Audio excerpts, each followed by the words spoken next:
All right, we're going to go over 4 free, awesome, well, not all totally free depending on what you're doing with it, but 4 great resources for using fonts and some of my favorites that I've learned across the years of where to get my fonts and ones that I continually reuse, whether it's in Photoshop or any of my other programs. So, first one I wanted to go over is Google Fonts. They've actually redesigned this website so you can go in, you can type whatever you want, and it will allow you to apply it to all fonts to see which one you like. And you can scroll through them and just take a look at whichever ones you like the best. And when you want it, you can click your plus icon, bring it up, and you can download it right from there.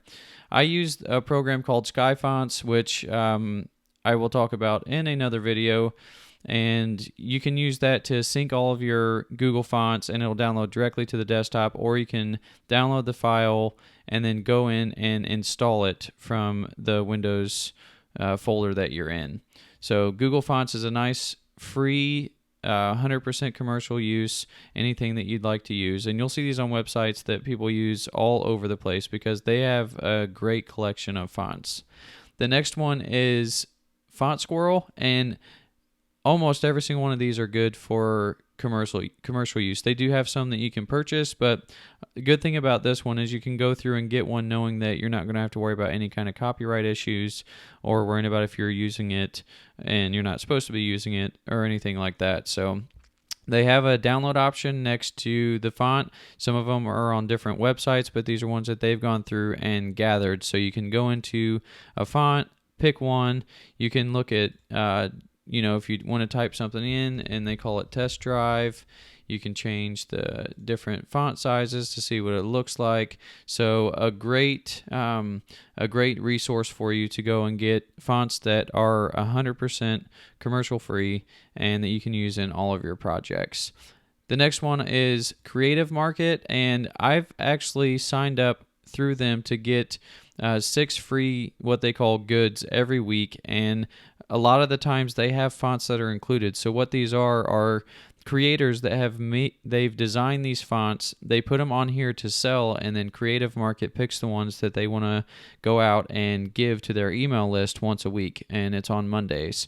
So up here is Get Free Goods. If you click on that, it will ask you to join or sign in if you've already got an account, and this is for this week. You have all week to get them. You can just use the free download link. I've created a folder in my Dropbox, and as you can see for this one, there's a mist font that you can go in. You can download it, install it from Windows, and it'll go right into Photoshop.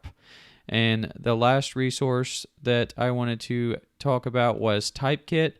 For any of the Creative Cloud plans that are a single app or above, so not the photography plan, which is at the time of this recording is $9.99, and that's October 2016.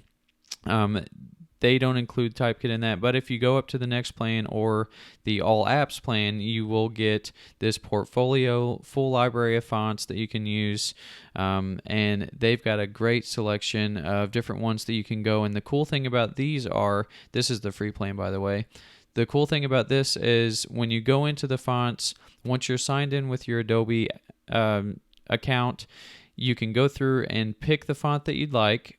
Once you pick it, it'll allow you to sync it, and that syncs it with Photoshop.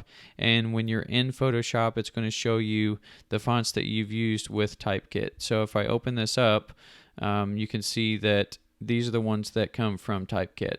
So those are just great resources for fonts that you can use. And if you know of some, please let me know. I'm really big on trying to stick with the commercial free so that people can use those and not have to worry about getting in any trouble. There are plenty of other font sites out there that have personal use fonts and things like that, but I just like to stick with the ones that I know are commercial free that I can't get in trouble for using. So thanks for taking the time to view this, and I hope it's been helpful.